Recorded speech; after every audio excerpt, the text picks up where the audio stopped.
Bonjour tout le monde. Alors aujourd'hui, je vous propose une guidance à l'occasion de la nouvelle lunaison qui débutera le 7 décembre avec la nouvelle lune et qui s'étendra jusqu'au 5 janvier. Donc c'est la dernière lunaison de 2018 qui fait la transition avec la nouvelle année. Donc pour ce tirage, j'ai utilisé 3 jeux. Donc le Keepers of the Light de Kyle Gray, illustré par Lily Mose. L'oracle des rebelles sacrés d'Alana Fairchild, illustré par Autumn Sky Morrison. Et j'ai complété le tirage avec une carte du petit oracle des couleurs de Claire Duval, donc qui a une chaîne YouTube qui s'appelle Claire de la Lune. Et c'est un jeu qui est illustré par Célia Melville, qui a également une chaîne YouTube. Alors, pour la première carte, avec le Keepers of the Light, donc c'est Mahavatar Babaji qui est sorti.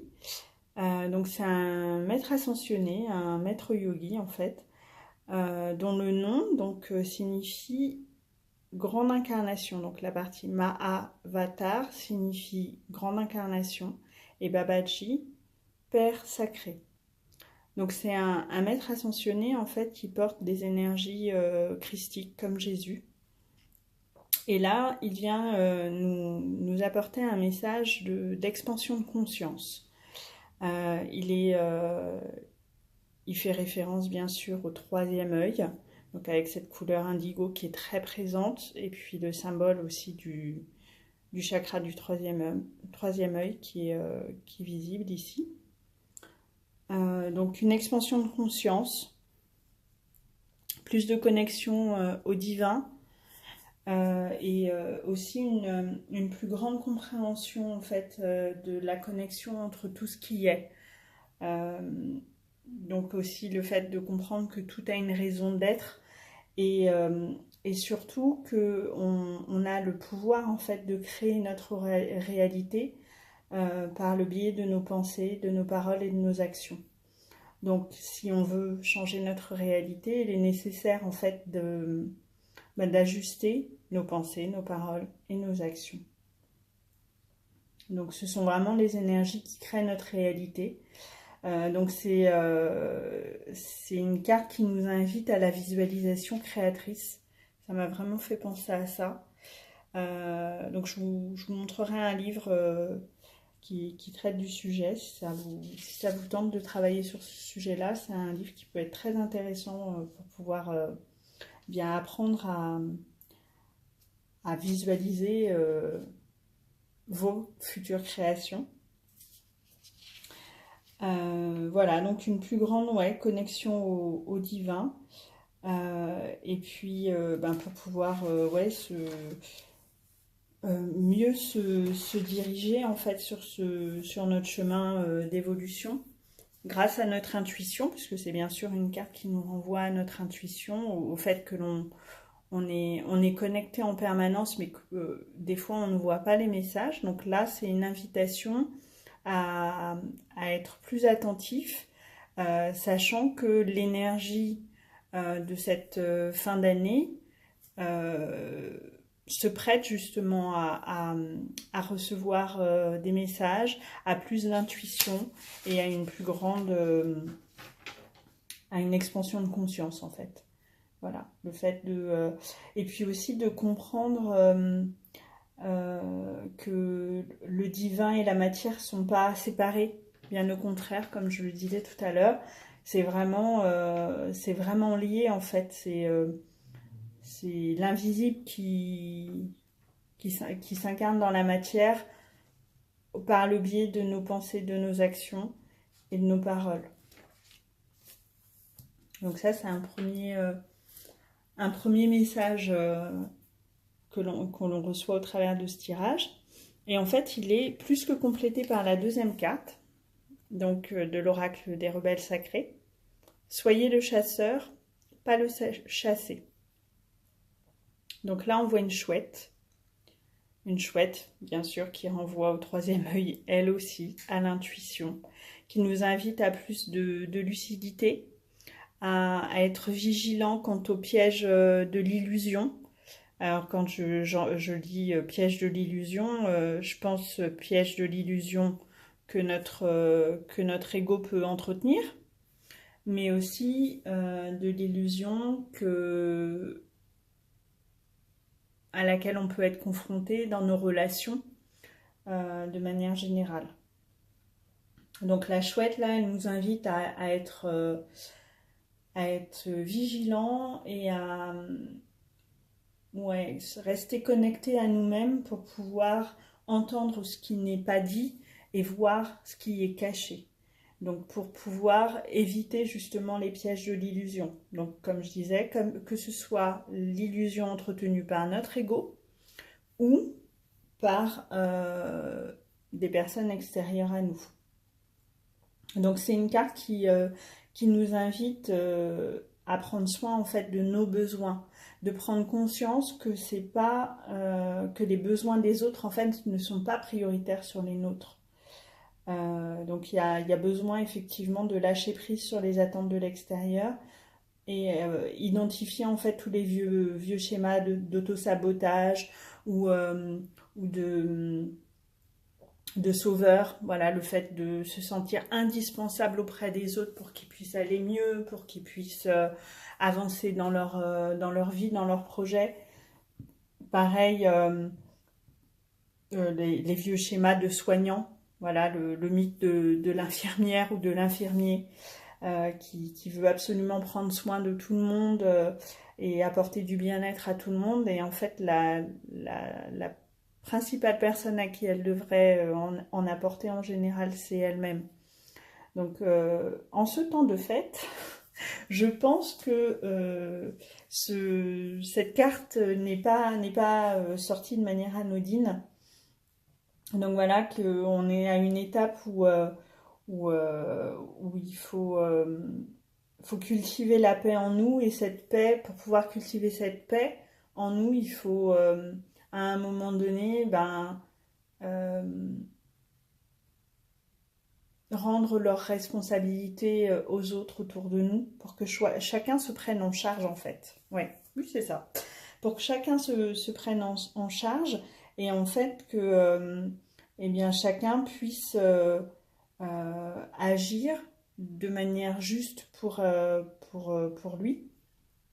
Donc là, en l'occurrence pour vous, que vous puissiez être dans un état de calme intérieur et de sentir justement ce qui est juste pour vous.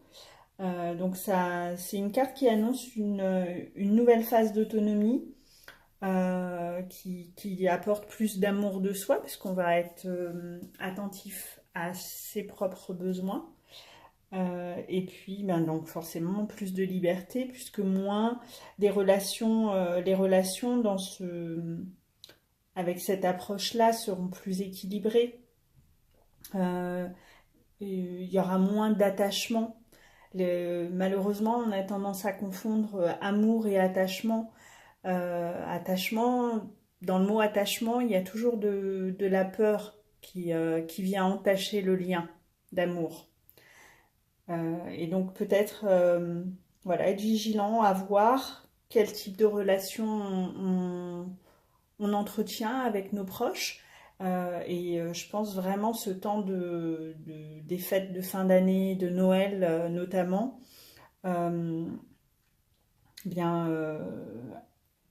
crée des situations où justement il y a beaucoup d'attachement qui ressort, où on ne se sent pas forcément libre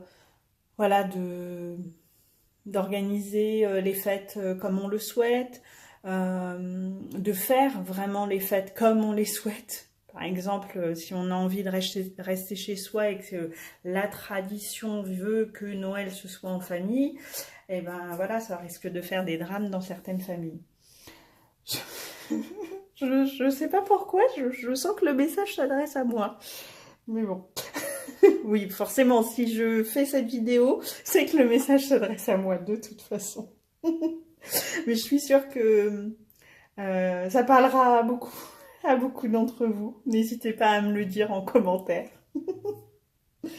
Donc voilà, c'est On retrouve donc l'idée de se connecter à soi, à son intuition, pour voilà, pour faire un certain tri et donc aussi s'élever en termes de conscience. Et là, ben, la chouette, elle vient nous apporter un message qui est plus tourné vers les relations. Euh, voilà, et la troisième carte, donc je vais la dévoiler. Donc le rose vif, mon cœur est relié à la vie. Il me permet de connaître mes responsabilités, mais aussi de sentir que je ne suis jamais seule. Alors le rose vif, on est dans le cœur. Complètement, on est dans le cœur. Euh, donc là, c'est une petite carte qui nous invite à ouvrir notre cœur à tout ce qui est et à prendre conscience de notre part de responsabilité. Donc je trouve que ça fait très bien le lien avec la carte de l'oracle des rebelles sacrés, puisque dans les relations, il y a toujours une question de responsabilité. Et c'est justement cette part de la relation sur laquelle on peut avoir du pouvoir. Qu'est-ce que moi j'ai envie de diffuser dans la relation avec cette personne? Est-ce que j'ai envie qu'elle soit absolument attachée à moi et que elle m'obéisse au doigt et à l'œil, ou que j'arrive à la culpabiliser ou qu'elle me culpabilise? Vous voyez, qu'est-ce que j'ai envie vraiment de faire, de créer au travers de cette relation? Donc ça, c'est prendre conscience de notre responsabilité dans nos relations, mais dans tout ce qui est, hein, dans tout ce qui se produit dans notre vie. Ça nous donne du pouvoir, ça nous redonne notre pouvoir personnel, puisque si on est responsable, ça ne veut pas dire coupable, hein, on est bien d'accord, puisque si on a une part de responsabilité, on a du pouvoir. Donc là, c'est une invitation à réinvestir ce pouvoir, mais pas au travers de la force, vraiment au travers du cœur, de l'ouverture du cœur. Voilà, spontanément, quand j'ai réfléchi à ce tirage, j'ai écrit l'amour est très souvent la seule réponse. C'est important, effectivement, eh bien, de se donner de l'amour, de poser des actions, des mots avec amour, avec bienveillance, euh, envers soi avant tout. On revient avec la carte de la chouette. Euh, Envers soi avant tout, pour ensuite le partager avec les autres. Voilà. Donc ça m'a inspiré eh bien de vous dire de peut-être mettre de l'amour dans chacun de vos actes, chacune de vos pensées, chacune de vos paroles, puisque le maître yogi du début du tirage nous rappelle que c'est tout ça qui crée notre réalité. Donc mettre de l'amour voilà, dans chaque instant, ben, ça apaise, ça nous apaise et ça peut apaiser aussi les relations et ça peut les faire évoluer vers quelque chose de plus sain, de plus épanouissant aussi pour nous. Voilà, ça peut créer de vrais beaux partages. Donc pareil, toujours en ce temps de fête, il y a cette dimension familiale qui peut être pesante, donc peut-être de se reconnecter avec le cœur, peut-être de dire aussi bah, comment on souhaiterait vivre ce temps de fête. Voilà, pourquoi pas effectivement dire bah, si on a envie par exemple de rester chez soi pour le réveillon et puis de rejoindre sa famille pour le repas du jour de Noël, bah, ça peut être une idée. Et, euh, et voilà, que, quoi qu'il se passe, euh, bah, on peut s'autoriser à le dire. Ouais, voilà, je pense que c'est le bon terme. On peut s'autoriser à le dire si euh, si on prend, on veut vraiment prendre soin de nous et de nos besoins, on peut s'autoriser à le dire. Il y a une réflexion aussi que j'ai notée par rapport à ça, parce que effectivement, je pense que la problématique, on va dire, ouais, la problématique de cette lunaison, forcément, est très liée au fait. La chouette est au centre du tirage. Elle nous parle de relations. Donc, s'il y a des tensions qui apparaissent dans vos échanges avec vos proches, eh bien, peut-être que ce serait intéressant de vous poser la question de que ferait l'amour dans cette situation à votre place. Imaginons qu'il y ait un être qui existe quelque part et qui, voilà, qui symbolise tout ce que l'amour, j'ai envie de rajouter l'amour divin, peut représenter. Voilà, face à une difficulté, que ferait l'amour à votre place? Et comme je le disais tout à l'heure, très souvent l'amour, c'est la bonne réponse. Ouais, c'est souvent la meilleure réponse. Donc sans jamais s'oublier, bien sûr. Voilà, de pas se perdre de vue avec la chouette. Et puis il y a la notion aussi du fait que on n'a pas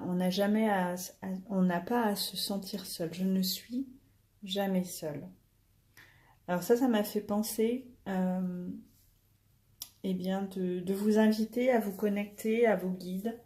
Alors je ne sais pas que selon vos croyances, hein, vos anges, vos archanges, les maîtres ascensionnés, les animaux de pouvoir, les fées, voilà, tous les êtres qui sont à nos côtés au quotidien et qui n'attendent que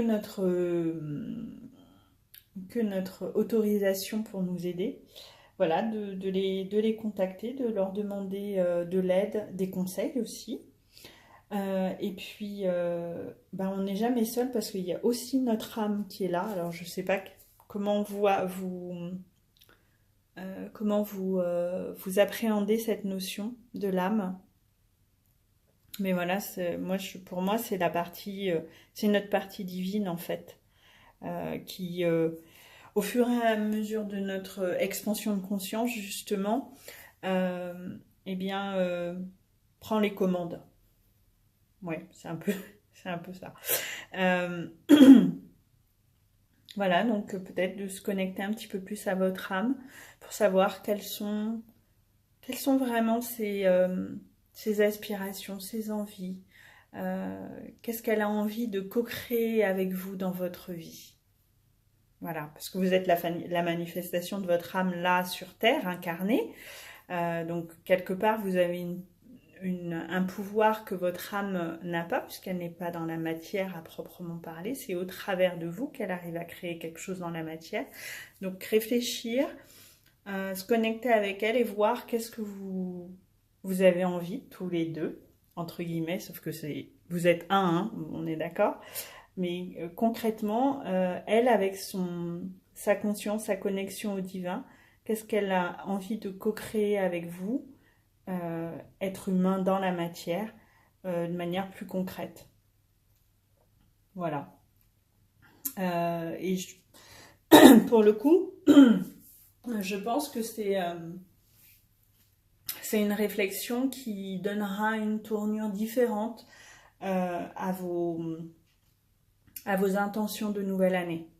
Alors, je ne parle pas de bonnes résolutions, parce que ça, on a une petite expérience sur le fait que ça ne tient pas très longtemps. Hein. Donc, on peut essayer d'en prendre, hein, voilà. Mais je trouve ça plus intéressant peut-être voilà, laisser venir, se connecter à notre âme et laisser venir pour voir, eh bien, qu'est-ce qu'on a envie de co-créer concrètement, de mettre en place dans notre vie pendant cette année 2019. Voilà, j'ai le sentiment que cette petite carte-là, elle vient nous dire, elle vient nous proposer ça. Voilà. Euh, alors, je terminerai par le petit livre dont je voulais vous parler concernant la visualisation créatrice. Donc, c'est un petit livre poche qui coûte 4 euros, je crois. Ouais, c'est ça. 4 euros, vous voyez. Euh, qui s'appelle Technique de visualisation créatrice, la puissance de la pensée. Voilà, c'est un petit livre qui se lit vraiment très facilement, qui permet de comprendre en fait ce qui est la visualisation créatrice.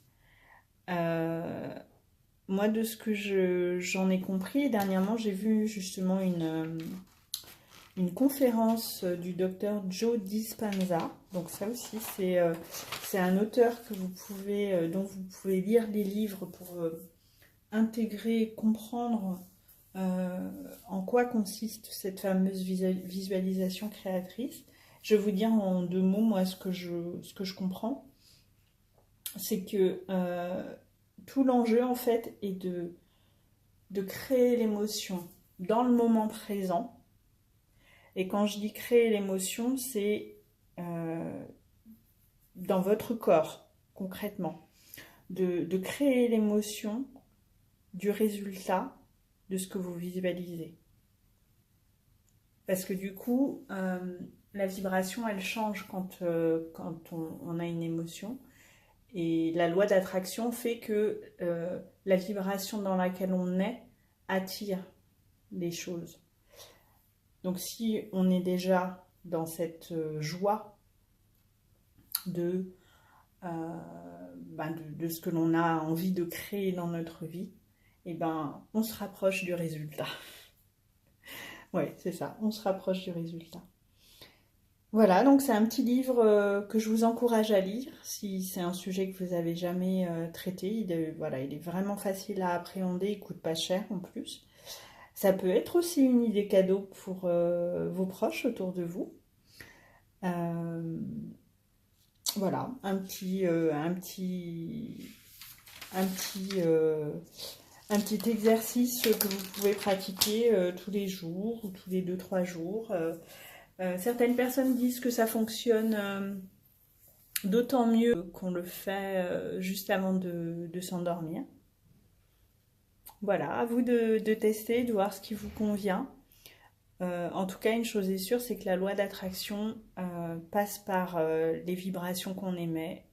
Et la vibration de joie fait vraiment toute la différence dans ce que l'on crée.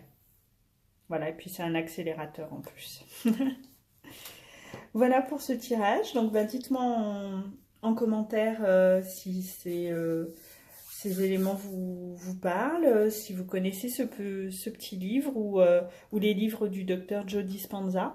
J'ai jamais lu ces livres, mais je l'ai déjà vu plusieurs fois en conférence et ouais, il est neurochirurgien, je crois, ou plasticien.